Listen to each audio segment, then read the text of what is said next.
Hi friends, good morning. First of all please my channel like, share, subscribe and comment.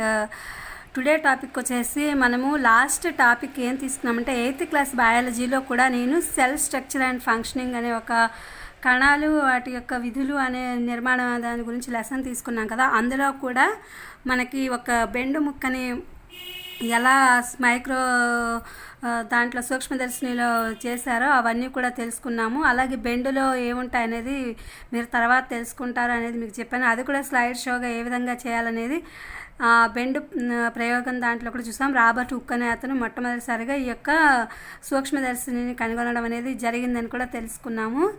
అయితే ఇవాళ topic వచ్చి ఇవన్నీ linked అనమాట. Subjects వచ్చేసి ఇవాళ కూడా అదే topic 9th class science biology APTET content wise part 1 important bits అనమాట.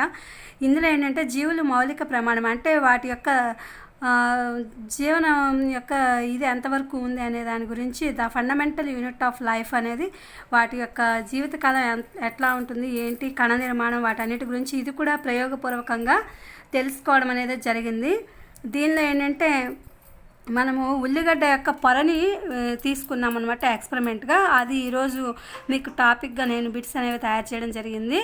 లెట్స్ స్టార్ట్ టుడే టాపిక్ వచ్చేసి కణం అంటే లాటిన్ పదం అర్థం ఏంటి? కణం అనేది ఒక చిన్న గది అనే అర్థం గల లాటిన్ పదము. లాటిన్ పదంలో కణం అంటే ఒక చిన్న గది అని చెప్పి చెప్తున్నారు. జీవరాశులు ఎలా ఏర్పడ్డాయని మొదటిసారిగా గమనించడం జరిగింది. జీవరాశులు వేరు ప్రమాణాల సమూహం ద్వారా ఏర్పడ్డాయని ఎవరైనా గమనించడం ఇదే మొదటిసారి అని చెప్పి చెప్తున్నారు. అంటే జీవరాశులన్నిటికీ ఒకే జీవన ప్రమాణం అనేది ఉండదు. వాటి యొక్క కణాలు, వాటి యొక్క జీవి యొక్క ఆ యొక్క జంతువో లేదంటే వృక్షమో, లేకపోతే ఇప్పుడు ఇందులో ఉల్లిగడ్డ తీసుకున్నాం, ఇంకో దాంట్లో ఇంకొక దాన్ని ప్రయోగంగా తీసుకున్నాం కాబట్టి వాటి యొక్క జీవన ప్రమాణం అనేది ఎలా ఉంటుంది అనేది వాటి యొక్క వీటిని బట్టి మనం చెప్పగలము. అన్నిటికీ ఒకే రకమైన జీవన ప్రమాణాలు అనేవి ఉండడం జరగదు సమూహానికి. ఈ ప్రమాణాలను వర్ణించడానికి ఏ పదాన్ని జీవశాస్త్రంలో ఈ రోజు వరకు ఉపయోగిస్తున్నాము? కణం అనే పదాన్ని ఈ రోజు వరకు కూడా మనం ఉపయోగిస్తున్నాము. ఇప్పుడు ల్యాబుల్లో అలాంటి వాటిలో ఏదైనా తీసుకుంటే వాటి యొక్క కణాల ఆధారంగానే ఈ యొక్క రోగ నిర్ధారణ అనేది ఇవన్నీ కూడా కొంతవరకు చెప్పడం అనేది జరుగుతూ ఉంటుంది. కణం ఈ రోజు వరకు కూడా కణాన్ని ఉపయోగించి మాత్రమే జీవశాస్త్రంలో ప్రమాణాలని నిర్వర్తించడం అనేది జరుగుతుంది. ఒక ఉల్లిగడ్డ నుండి దేనిని తీసుకోవాలి అంటే, ఒక ఉల్లిపాయ నుండి మనం దేన్ని తీసుకోవాలంటే ఉల్లిగడ్డ నుండి ఒక చిన్న ముక్కని తీసుకోవాలి. దేనికి? ఇది మనం ప్రయోగం చేయడానికి అనమాట. ఒక జత శ్రావణం సహాయంతో, శ్రవణం అంటే ఇది మట్టిలో ఉంటుంది కాబట్టి ఈ ఉల్లిగడ్డ అనేది దాన్ని ఏ సహాయంతో అయితే మనం తీస్తామో ఆ ఉల్లిగడ్డ మొక్క నుండి మనం దేనిని సేకరించాలంటే బాహ్యత్వచం అని పిలువబడే ఒక సన్నని పొరని సేకరించాలి. అంటే మనం ఇప్పుడు ఉల్లిపాయలు తరిగేటప్పుడు అనేక రకాల పొరలు, దాదాపుగా రెండు పొరలన్నా మనం చూస్తూ ఉంటాం కదా. దాంట్లో బాహ్యత్వచం సన్నని పొరని మనం సేకరించాలని చెప్తున్నాడు. ఉల్లి పొరను వెంటనే దేనిలో ఉంచాలి? ఆ సేకరించిన దాన్ని దేనిలో ఉంచాలంటే ఒక వాచ్ గ్లాస్లో ఉంచాలి. ఇది మీకు ప్రయోగం టెక్స్ట్ బుక్లో ఉంది, గమనించండి. వాచ్ గ్లాస్లో పొరను ఉంచడం వల్ల ఏది నిరోధించబడుతుంది అంటే అది ఎండిపోకుండా నిరోధించబడుతుంది అనమాట. లేకపోతే ఎండిపోతుంది కదా, అదే చెప్తున్నాడు. ఉల్లిగడ్డ పొరలో కొంత భాగాన్ని వాచ్ గ్లాస్ నుండి దేని మీదకు మార్చాలి అంటే, మనం దేని మీదకి ప్రయోగం చేయడానికి దేని మీదకి మార్చాలంటే గాజు స్లైడ్ మీదకి. అంటే మనం ఏదైనా ప్రయోగం చేసినప్పుడు మైక్రోస్కోప్లో చూసేటప్పుడు ఇదివరకు కూడా మనము టెస్టింగ్కి వెళ్ళినప్పుడు స్లైడ్స్ అని ఉండేది, గాజు స్లైడ్స్. దాని మీద మనకి రక్త పరీక్షలు అనేవి నిర్వహించడం జరిగేది. కాకపోతే ఇప్పుడు కూడా కొన్ని వాటిల్లో బాగా తెలుసుకోవాలంటే అదే ఉపయోగిస్తున్నారు. కానీ ఇప్పుడు ఆధునికంగా అభివృద్ధి చెందింది కాబట్టి బ్లడ్ టెస్ట్లు అవి చేస్తున్నారు. మనం దీనిలో ఏది తీసుకోవాలంటే గాజు స్లైడ్ మీదకి ఆ యొక్క ఉల్లిగడ్డల పొర కొంత భాగాన్ని తీసుకోవాలని చెప్పి చెప్తున్నాడు. ఉల్లి పొర స్లైడ్ ఎలా ఉండాలని నిర్ధారించుకోవాలంటే ఆ స్లైడ్ మనం ఎలా పెట్టాలి, ఆ స్లైడ్ మీద ఆ ఉల్లి పొరని అంటే సమానంగా ఉంచాలి అని చెప్తున్నారు. ఉల్లి పొరను గాజు స్లైడ్ మీదకి మార్చడానికి ఏది అవసరము?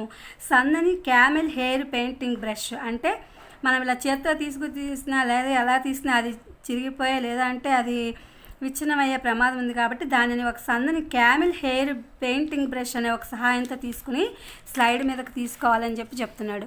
ఉల్లిపొర ముక్క మీద ఏ ద్రావణం వేసినా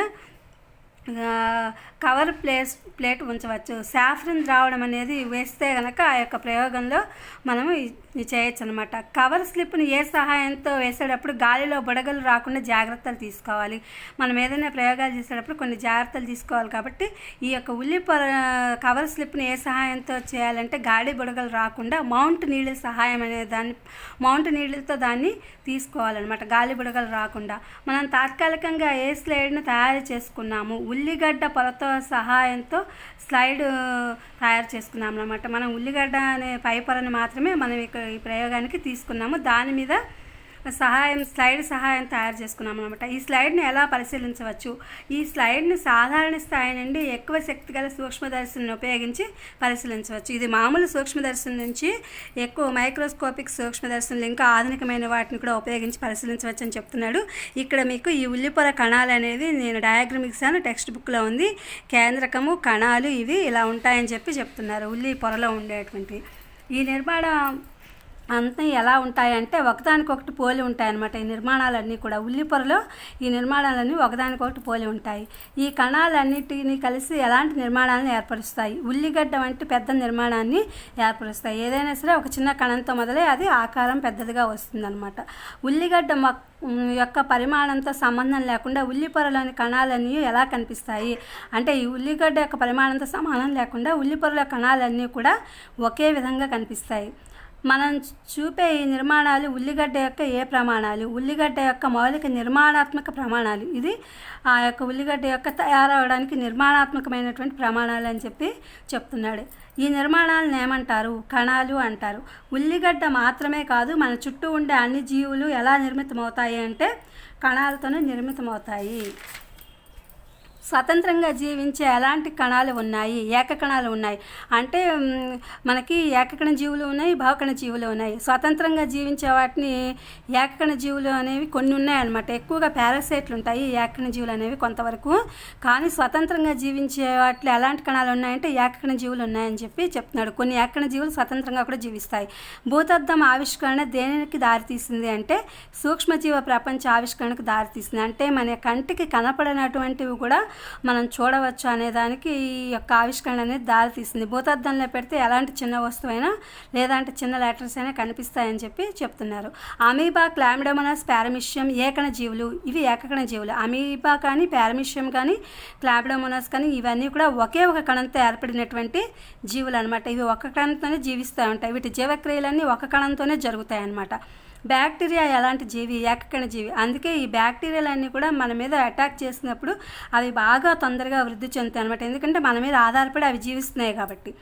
అమీబా, క్లామిడోమినాస్, పారమిషియం మరియు బ్యాక్టీరియాల వలె ఏమి ఏర్పరచగలవు? ఇవి ఏమి ఏర్పరుస్తాయంటే ఒకే కణము మొత్తం జీవిని ఏర్పరచాలని మనం తెలుసుకుంటాం. ఇది ఒకే కణము అన్ని రకాల విధులు నిర్వర్తిస్తూ వాటి యొక్క జీవన ప్రమాణాన్ని పెంచుకుంటూ ఉంటాయి. కాకపోతే ఇవి అతిథేయ మీద ఎక్కువ కొంతవరకు కొన్ని జీవులు ఆధారపడతాయి అన్నమాట.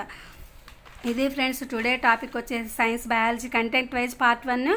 ఇవి మీకు ఉపయోగపడతాయని అనుకుంటున్నాను. Please my channel like, share, subscribe and comment. Thank you for watching. Thank you for our support.